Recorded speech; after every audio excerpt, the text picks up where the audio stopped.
Olá pessoal, esse vídeo é um tutorial de como fazer o som do Windows 10 ficar mais alto do que o limite permitido. A primeira coisa que vocês têm que fazer é se seu sistema roda em 64 bits ou 34 bits. Para estar vendo isso, você só basta vir aqui este computador. Em este computador aqui, clica com o botão direito em propriedades. Aqui vai estar a especificação do dispositivo. Vai estar aqui, ó, sistema operacional em 64 bits. Beleza? O seu pode estar em 34 ou 64. Agora o que você tem que fazer? Vir no site. Você procura aqui Realtek. Esse é um programa que é para codificar o áudio. Porque no Windows 10 vem o original, só que o truque vai vir agora.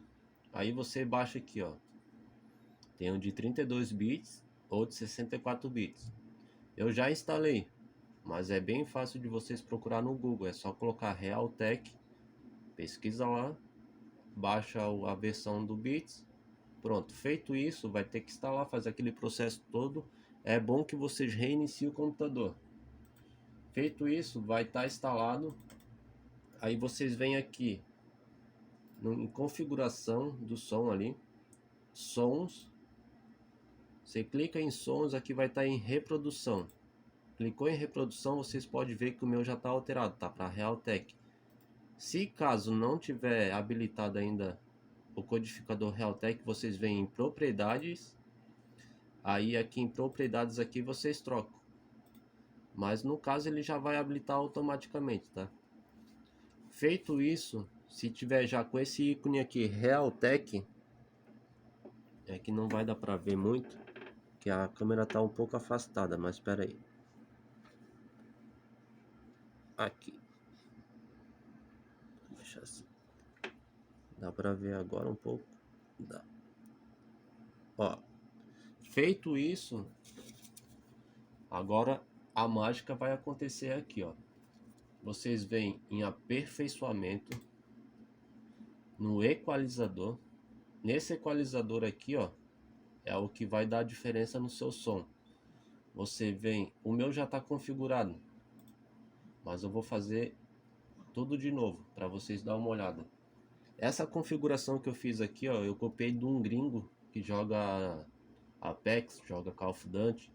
Essa configuração para mim foi uma das melhores configurações que eu já vi até agora. Tanto que eu tenho o Dolby Atmos aqui no meu Xbox, que também é a mesma configuração. E para mim ajudou muito, tá? Uma diferença muito grande, tanto que eu tenho um Astro A10 e um esse aqui HyperX. Então, vocês fazendo isso, garanto que vai dar uma melhorada no seu áudio. Se caso não ficar bom, aí eu já não sei mais o que fazer, porque já pesquisei de tudo e a única solução que deu foi essa. Espero que vocês gostaram. Se deu certo, comenta aí. Não esqueça de dar o like. E se puder, segue a página aí que a gente vai estar podendo colocando mais vídeo aí para vocês verem, beleza? Essa é a dica de hoje, como aumentar o limite permitido do Windows 10. Obrigado e boa semana aí.